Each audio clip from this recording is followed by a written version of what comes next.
Ayaw magbigayan na dalawa. Ayaw talagang magbigayan ah. May malalaglag dyan na side mirror sa inyo mamaya. Kaya lagi. Ayaw talaga magpaano yung isa. Ayaw talaga magpatalo ah. Ito naman kasing puti, dapat siya na magbigay. Okay. Uy. Bakbakan talaga. Wala talagang bigayan ah. Yan, maganda. Walang pikunan, bakbakan lang. Ayaw talaga magpatalo yung puti. Talagang hinaharas yung kulay green.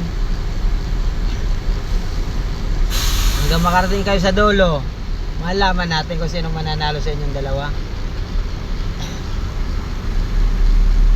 Kung sinong malalaglagan ng side mirror.